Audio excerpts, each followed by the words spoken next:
kita melihat dari tema bela negara yang diusung oleh Kemenhan itu mengingatkan kepada kita semua, terutama bukan hanya untuk generasi tua saja, tapi lebih fokus pada generasi muda yang sekarang masuk di generasi milenial. Dan tentunya kalau kita lihat kayak dari tema itu sendiri mengingatkan kepada kita terhadap bagaimana kita cinta tanah air, bagaimana generasi muda ini mencintai tanah air. Sementara sekarang ini kita melihat generasi muda lebih mencintai produk luar negeri atau lebih mencintai luar negeri ketimbang tanah airnya sendiri. Buktinya apa? Buktinya kan sekarang kalau kita benar-benar mencintai NKRI atau negeri sendiri, teman di depan berhadap-hadapan tidak akan cuek, tetapi mereka akan berkomunikasi. Tapi buktinya lebih teman-teman mahasiswa ataupun teman-teman generasi muda sekarang ini, mereka lebih mencintai luar negeri. Terbukti dari apa? Gadgetnya, HP, Android semua kan sekarang berhadapan-hadapan, mereka lebih fokus pada HP-nya ketimbang pada lawan bicaranya kayak bapak misalnya dengan Neng ataupun dengan teman-teman yang lain. Dan ini bisa berkomunikasi. Ini juga salah satu bentuk penanaman bagaimana sih mencintai NKRI.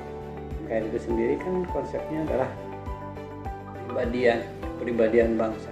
Sekarang kepribadian bangsa itu sendiri kalau saya melihat sudah mulai pudar. Buktinya sekarang kalau tidak percaya, yuk mari kita tanya satu persatu teman-teman generasi muda yang sedang berjejer yang menggunakan HP itu, disuruh nyanyi lagu Indonesia Raya atau lagu kebangsaan, yakin tidak akan selancar dia menggunakan gadgetnya.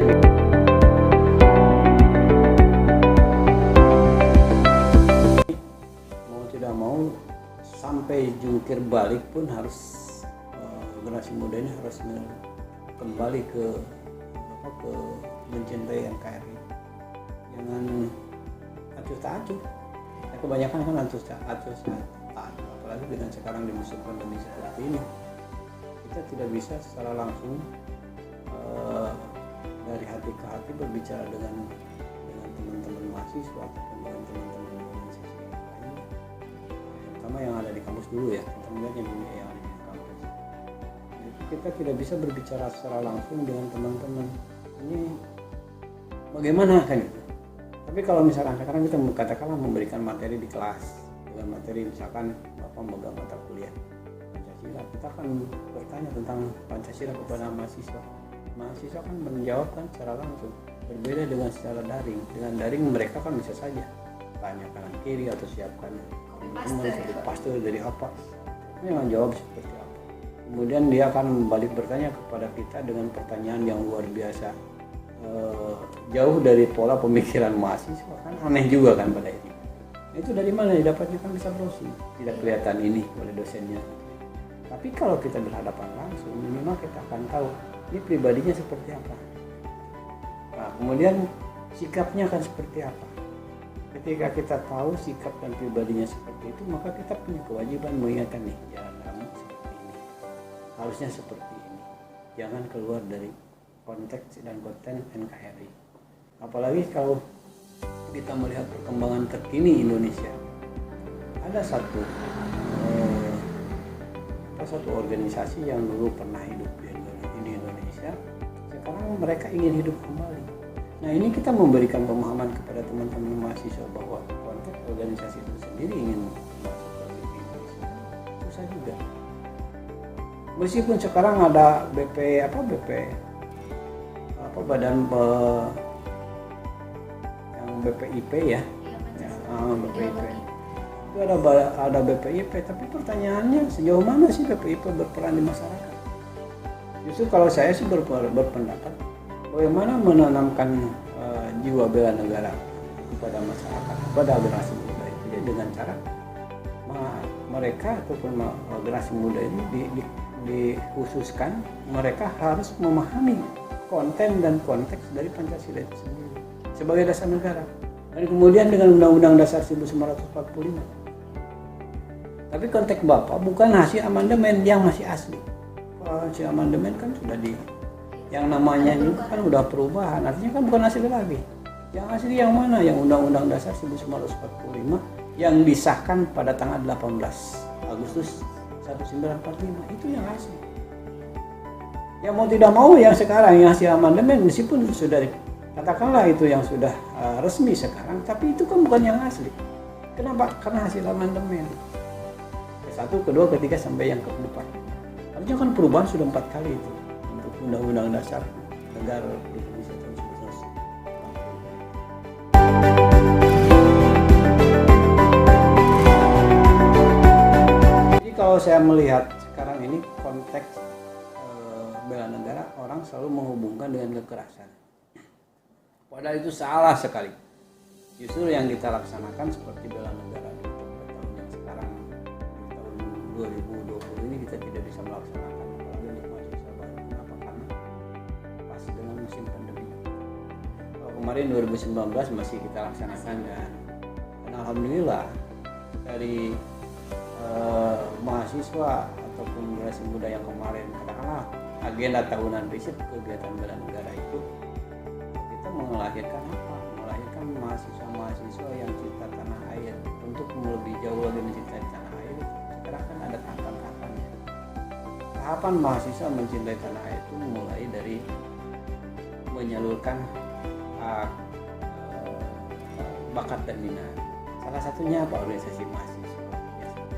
Aktif di organisasi mahasiswa itu adalah salah satu bentuk ataupun rasa cinta tanah air. Kenapa? Karena dari organisasi ini adalah miniatur kehidupan kita kelak di kemudian hari. Dengan apa? Berorganisasi. Negara ini adalah organisasi ya. Nah kemudian kalau kita melihat bela negara, definisi dari bela negara itu bagaimana? Kalau Bapak sih melihat bela negara itu adalah sikap dan perilaku. Bagaimana kita menumbuhkan, bagaimana kan kita mengeluarkan sebuah sikap kalau perilaku kita nggak benar.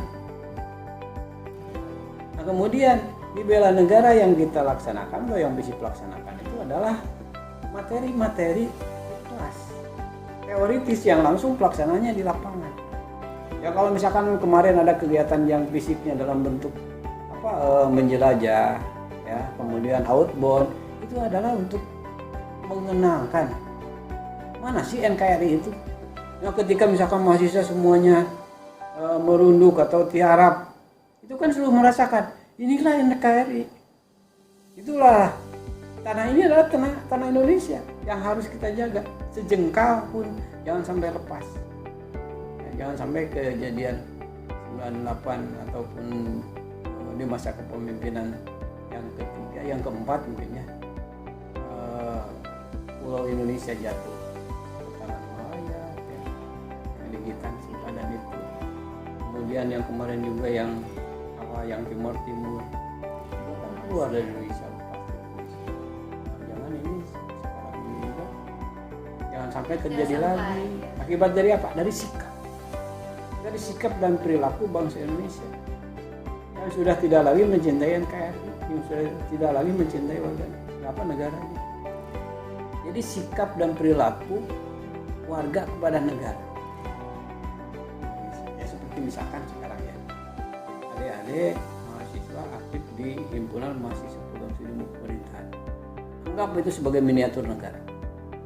Ketika ada orang ataupun ada organisasi lain yang menghujat himpunan mahasiswa program studi pemerintahan, bagaimana dari teman-teman? Pasti marah kan? Rasa marah ada, kemudian rasa ingin membalas juga kan ada. Harusnya tumbuh seperti itu. Ketika Indonesia sekarang diobrak-abrik dengan paham ataupun dengan teknologi, kita berpikir kembali ini budaya siapa sih? Tapi bukan berarti kita harus tidak bisa maju, ya tidak seperti itu.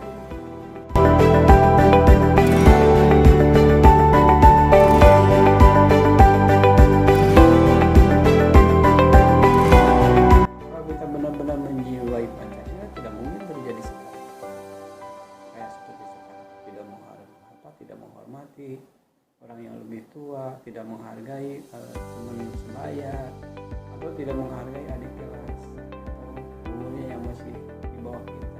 Itu akibat dari apa? Akibat mereka lupa akan jati diri. Dan kemudian kalau kita amalkan dari butir-butir Pancasila itu tidak mungkin terjadi korupsi, tidak mungkin terjadi nih. Atau bahkan tidak mungkin akan terjadi hoax di sana sini. Kalau benar-benar kita amalkan Pancasila itu, kita membutuhkan coba ada lagi penakalan dengan penghayatan dan pengamalan Pancasila. Kembalikan itu dengan cara prakteknya itu. Kemudian ke generasi mudanya diberikan pemahaman kejiwaan Pancasila. Kemudian musyawarah mufakat ada dalam Pancasila. Bagaimana cara kita hidup di jalan, bagaimana cara kita bersikap di jalan, cara kita mengendarakan kendaraan, kan tidak ugal-ugalan. Akibat apa? Ya itu salah satunya pengamalan dari sila-sila Pancasila itu, dari butir-butir Pancasila. So, Bapak mungkin jadi ingin bertanya juga ini, jangan-jangan di pemerintahan sendiri mereka yang kemarin melakukan korupsi yang besar-besaran, apakah itu Kementerian Kelautan atau Mensos, jangan mereka tidak mengerti isi Pancasila, hanya bisa mengucapkan saja Pancasila kan itu. Sikapnya tidak mencerminkan ya Pak? Tidak mencerminkan. Berarti kalau bela negara itu emang tidak harus selalu militer, cara kita implementasi Iya. sikap bela negara. Nah gini, justru dengan bela negara itu, mengapa kita ada konteks kerjasama dengan TNI? Karena memang kalau orang TNI itu rata-rata mereka disiplinnya benar. Jadi sekarang posisi kita ini adalah sipil. Tapi bagaimana cara kita supaya kita benar-benar disiplin? Kan kalau di TNI terapkannya benar. Jam berapa kita bangun, jam berapa kita melaksanakan tahajud, kan ada waktu-waktunya. Kemudian setelah tahajud jam berapa kita sholat berjamaah subuh, setelah sholat subuh ada kegiatan senam pagi bersama. Itu secara kolosal dan itu membentuk kebersamaan kan ya. Ketimbang sekarang sholat sendiri-sendiri, ketimbang sekarang dia jogging sendiri, kan gak enjoy, gak enak. Tapi kalau bersama-sama kan jadi semangat gitu. Apalagi kalau di sebelahnya ada seseorang yang memberi semangat kan begitu. Kemudian jam berapa dia makan pagi dan seterusnya itu. Dan ini adalah ditanamkan, hal tersebut bisa ditanamkan dari TNI. Kan kita percaya bahwa TNI kan dari masyarakat, berasal dari rakyat. Dan sekarang kita menyatukan mahasiswa juga rakyat. Menyatukan mahasiswa dengan TNI kan sama-sama rakyat. Artinya kan rakyat yang mencintai NKRI. Dasarnya dari bela negara itu sendiri kan tadi Bapak sampaikan, sikap dan perilaku. Sikap dan perilaku dari bangsa Indonesia sendiri terhadap Pancasila dan Undang-Undang Dasar 1945 dalam konteks negara kesatuan Republik Indonesia. Di mana dasarnya? Ya di sini, di hati ini, di dada ini. Ini kami NKRI. Kan begitu. Ketika mereka sudah tahu, oh begini yang namanya bela negara. Ternyata kan bela negara tidak mesti harus dengan kekerasan. Dan memang sekarang tidak ada kekerasan. Tidak ada pelaksanaan push up, tidak ada pelaksanaan jalan bebek kayak dulu kan. Nggak ada sekarang. Yang ada itu mereka dikasih materinya di kelas. Ada sewaktu-waktu keluar itu kan supaya tidak ngantuk. Artinya supaya ketika mahasiswa ini masuk ataupun peserta bela negara ini masuk ke kelas, mereka menjadi fresh kembali. Artinya ketika mereka menerima materi dari pemateri akan masuk, akan terserap. Bagaimana sih para pahlawan dulu memperjuangkan Indonesia ini supaya merdeka? Sekarang kita tinggal menikmati. Masa tidak ada sumbangsi terhadap para pahlawan yang meninggalkan? Yang memang perjuangannya luar biasa, darah, nyawa, jiwa-jiwa. Nah, sekarang kan masih muda yang sekarang. Cobalah berpikir, itu pendahulu-pendahulunya. Mereka berani mengorbankan diri, mengorbankan keluarga, dan juga mengorbankan segalanya untuk kemerdekaan ini. Masa kita yang sudah di negeri yang merdeka, tidak mau mengisinya dengan hal yang lain. Kesempatan generasi muda untuk melanjutkan kepemimpinan di masa yang akan datang. Masa yang akan datang dipimpin oleh siapa? Ya oleh generasi milenial ini. Basic Bapak itu dari resimen mahasiswa. Yang kedua, Bapak ini dididik oleh orang tua, dididik disiplin. Artinya masa iya sih apa yang Bapak alami tidak Bapak tularkan kepada teman-teman yang lain. Dulu ketika Bapak di second line nggak bisa. Nah sekarang Bapak di top line, top manager, sebagai pengelola, sebagai penanggung jawab. Mengapa tidak dicoba? Dalam arti apa? Bapak menginginkan mahasiswa-mahasiswa ini disiplin waktu. Sehingga ketika Bapak dititipkan oleh orang tua mahasiswa untuk mendidik anak-anak mereka di fisik ini, anak-anak mereka itu selesai tepat. Kan jadi mahasiswa itu untuk S1 ada batas waktu 3 tahun 8 bulan harus selesai. Ngapain sampai 4 tahun bahkan 9 tahun? Atau sampai mereka harus terima DO, ngapain? Alasan yang kedua, kesempatan itu jarang datang 2 kali. Dan pendidikan bela negara ini memberikan kesempatan kepada mahasiswa untuk menikmati bagaimana indahnya NKRI. Ya kan? Iya. Benar. Bagaimana rasanya perjuangan yang dilakukan oleh pendahulu-pendahulu ini? Bagaimana rasanya jadi TNI? Kan TNI sehari di situ.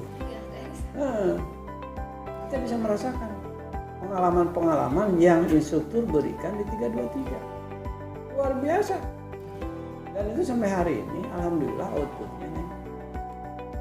Sekarang ini semua BUMN maupun BUMS wajib melaksanakan bela negara. Laksanakannya di mana? Di pusat bela negara, Bogor. Nah, sekarang jadi salah satu persyaratan untuk alumni ataupun tenaga kerja melamar pekerjaan.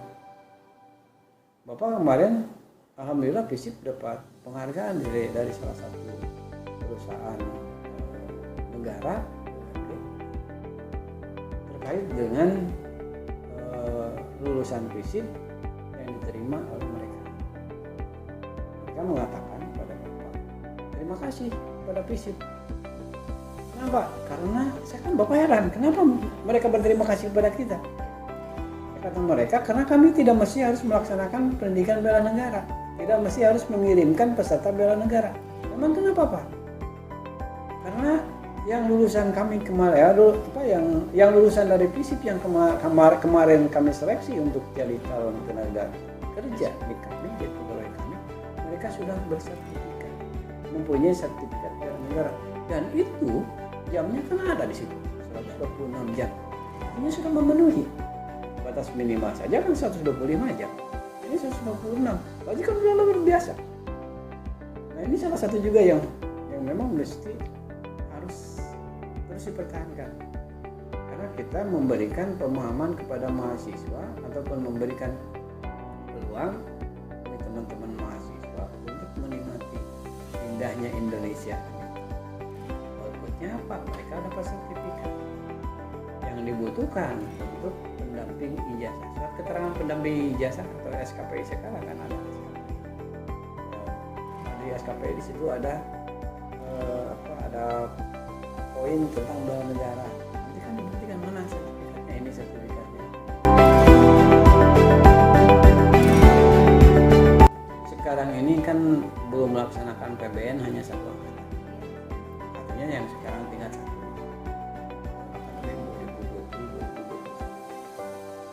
mahasiswa ini akan lulus di tahun 2023 atau 2024 maksimal ya.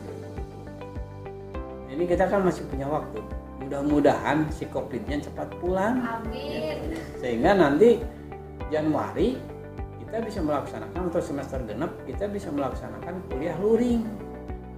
Dan kalau kuliahnya sudah diperbolehkan luring, kemudian Jawa Baratnya khususnya, kemudian umumnya Indonesia sudah aman dari COVID, kan kita bisa melaksanakan bela negara lagi. Nah, kenapa tidak dilaksanakan melalui daringnya itu, Neng? Bagaimana kita akan melihat perubahan di mahasiswa ketika laksanakan serba daring? Bagaimana kita akan melaksanakan perubahan-perubahan itu? Jangankan melalui daring, pelaksanaan luring saja sekarang masih banyak yang tingkat 2, tingkat 3-nya yang sikapnya ugal-ugalan seperti itu. Apalagi kalau bela negara laksanakan secara daring, bagaimana hasilnya kan? Ya, Bapak kan makanya dari itu atas kesepakatan dari unsur pimpinan, fakultas, juga teman-teman dari prodi dan tim dari bela negara itu sendiri, kami memutuskan untuk tidak melaksanakan sampai dengan status darurat COVID-nya dicabut.